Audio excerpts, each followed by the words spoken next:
ته دا کار به کې وایي نیکو خامخا به کې. دا لقمان حکیم هغه وایي زما د ژوند د ټول ژوند خلاصه درې خبرې دي. لقمان حکیم وایي زما د ټول ژوند خلاصه څو خبرې دي؟ درې خبرې دي. خپل بچي ته نصیحت کوي او ورته دروازه بنده کوي. خپل بچي ته نصیحت کوي او ورته وی بچي درې خبرې دي او دا درې نصیحتونه درې خبرې دا د 3000 نصیحتونو برابر دي. سو د 3000 نصیحتونو برابر دي.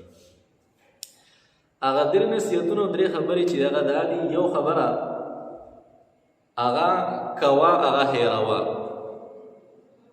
او دوه کارونه داسې دي، دوه نصیحتونه داسې دي چې هغه به بلکل نه هېرئ، هغه بلکل نه هېرئ. ورته وی بچي زما د ژوند خلاصه درې خبرې درې نصیحتونه دا دي. یو نصیحت دا دی چې نیکي کوه او نیکي څه کوه؟ هېروه. نیکي کوه، نیکي بیا څه کوه؟ هېروه. او یو خبره دا ده، دوه دا ده، وایي بچي مرګ ډېر ډېر یادوه. مرګ ځان نه هېر نه کړې، مرګ څه کوه؟ یادوه. یو نیکي کوه دریافت اوله هغه هېروه، نیکي بار بار مه یادوه.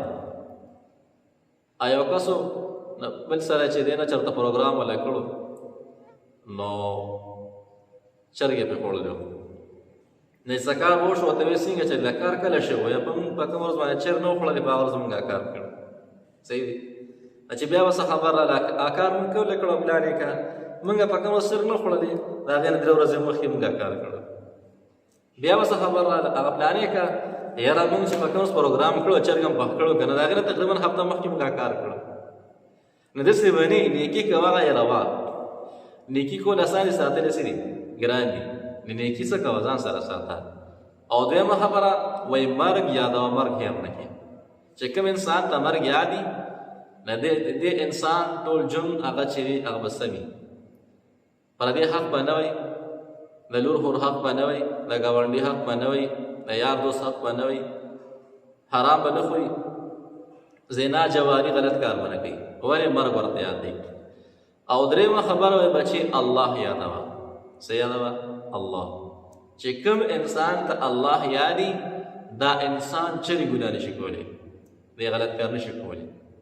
نو لقمان حکیم خپل بچي ته نصیحت کوي او ورته وایي دا درې نصیحتونه نصایح ثلاثه دا د 3000 نصیحتونو برابر دي.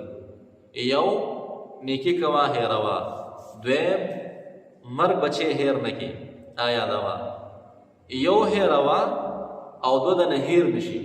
نیکي کوه هېروه او مرګ چې دی هغه د نه هېر نه شي هغه یاد ساته، او بل الله څه کوه؟ یاد ساته. چې الله یادي مرګ یادي بس تا ټول ژوند به د خوشحالونو ډکي، د پریشانونو به څه وي بېغمه وي. خو چې دوه خبرې یادي بیا به لږ صبر باندې او نیکي کوه هېروه. دا درې خبرې دي، دا قیمتي ملګري دي. دې ته وایي نصایح ثلاثه د لقمان حکیم. صحیح دی که نه؟ واخر دعوانا الحمد لله رب العالمین.